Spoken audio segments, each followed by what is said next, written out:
अच्छा बच्चों, अब हम स्टार्ट करेंगे सेंट्रल इंफॉर्मेशन कमीशन। देखिए, जो सेंट्रल इंफॉर्मेशन कमीशन है वो फॉर्म हुआ है 2005 में, और इसको किसके एक्ट के थ्रू फॉर्म किया गया है? Right to information act 2005। इसका मतलब ये हो गया कि जो सेंट्रल इंफॉर्मेशन कमीशन है ये एक नॉन कॉन्स्टिट्यूशनल बॉडी है, स्टैट्यूटरी बॉडी है, क्योंकि एक्ट के थ्रू फॉर्म हुआ है। ठीक है। अब इसमें सेंट्रल इंफॉर्मेशन कमीशन है, इसका कंपोजिशन देखिए तो इसमें क्या है, कंपोजिशन इसका दिया हुआ ऐसा कि एक चीफ इंफॉर्मेशन कमिश्नर होगा और उसके साथ नॉट मोर देन 10 कमिश्नर्स होंगे। ठीक है ना। तो इनका अपॉइंटमेंट कौन करता है? They are appointed by president. ठीक है ना। प्रेसिडेंट इनका अपॉइंटमेंट करता है on the recommendation of committee consisting of. Committee में कौन कौन रहेगा? प्राइम मिनिस्टर ऑफ इंडिया रहेगा। Second number is leader of opposition in Lok Sabha. And third is minister, कोई भी ऐसा मिनिस्टर मतलब जो प्राइम मिनिस्टर ऑफ इंडिया जिसको नॉमिनेट करेगा। ठीक है ना। यानी ministers, union minister nominated by prime minister of India. ठीक है। तो ये 3 लोग कमेटी के मेंबर्स होंगे। उसके बाद से क्या है कि जो लोग इसमें अपॉइंट किए जाएंगे उनको क्या है, कुछ नॉलेज चाहिए किसके फील्ड में? They should have knowledge in the field of arts हो, साइंस हो, टेक्नोलॉजी हो, in the field of journalism हो, मीडिया हो। ठीक है ना। और and also in the field of governance, मतलब ऐसे फील्ड में कुछ स्पेशलाइज लोगों का यहाँ पे अपॉइंटमेंट होगा। ठीक है। अब इसके बाद देखिए कि इनका टेनर ऑफ सर्विस क्या रहेगा।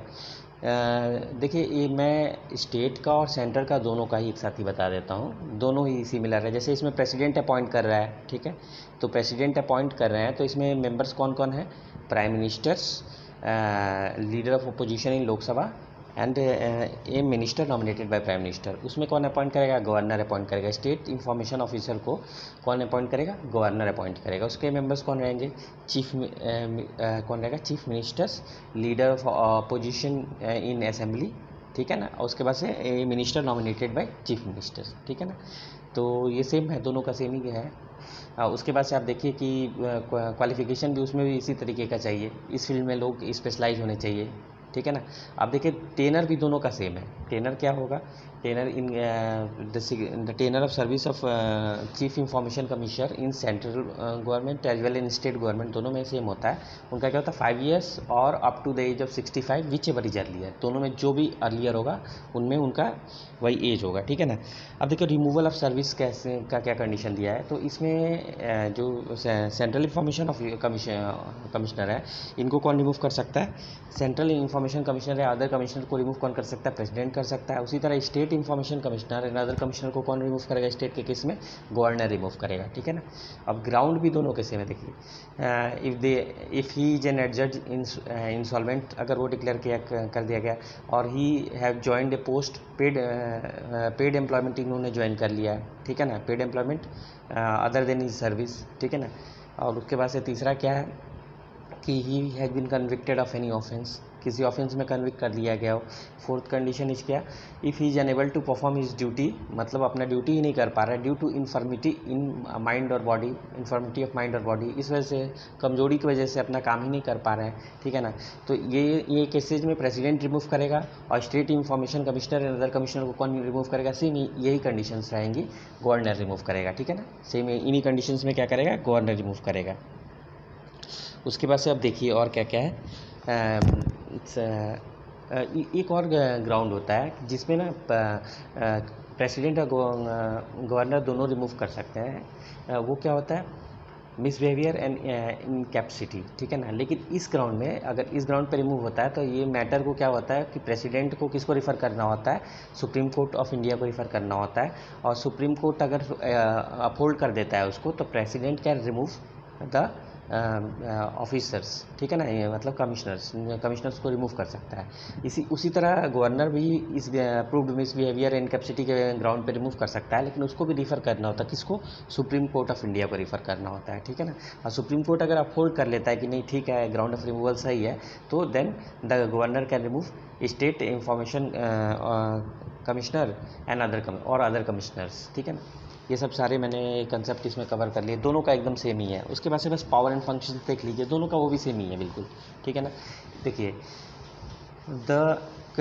इसमें पावर एंड ड्यूटीज़ क्या है? The commission look into the complain of any person. पहला नंबर देखिए पावर एंड फंक्शन में क्या है? Look into the complain of any person. ठीक है ना। If he is unable to file his request because of non appointment of public information officer. मतलब कि एक उन लोगों की कंप्लेन को देखता है कि मान लो कि कोई आदमी अपना रिक्वेस्ट ही नहीं पुट फाइल कर पा रहा है क्योंकि वहाँ पब्लिक इंफॉर्मेशन नहीं है, ऑफिसर ही नहीं है, ठीक है।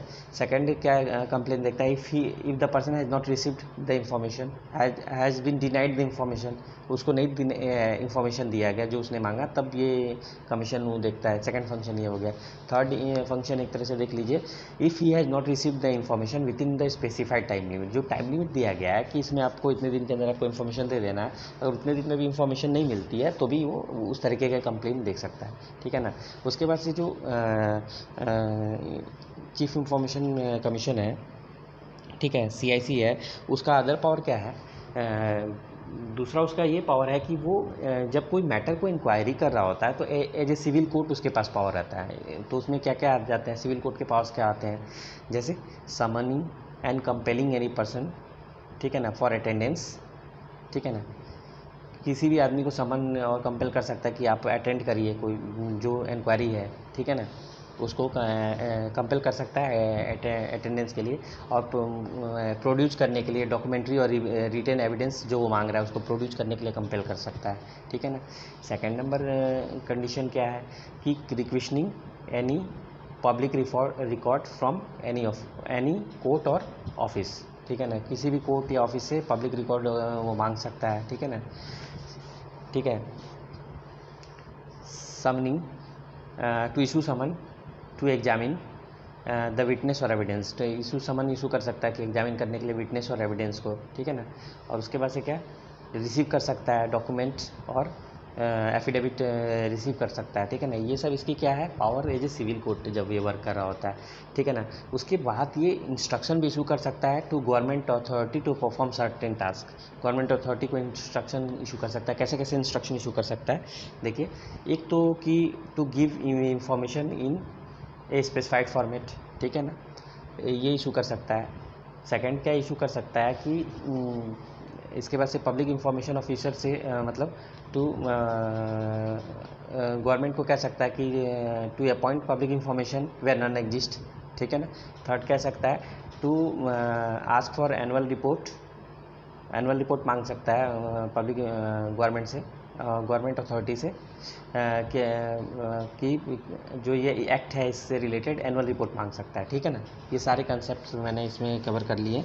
अब इसके बाद से क्या है कि एक लास्ट है कि ये अपना जो रिपोर्ट होता है पब्लिक, ये अपना रिपोर्ट किसको देता है, सेंट्रल इंफॉर्मेशन कमीशन, ये अपना रिपोर्ट देता है सेंट्रल गवर्नमेंट को देता है, जो who lays it before both the houses of the parliament, ठीक है ना। उसी तरह स्टेट इंफॉर्मेशन ऑफिसर है, वो अपना रिपोर्ट किसको देगा, वो अपना स्टेट गवर्नमेंट को देगा, who lays it before houses of the legislature, ठीक है ना। इसमें सारा कवर हो गया।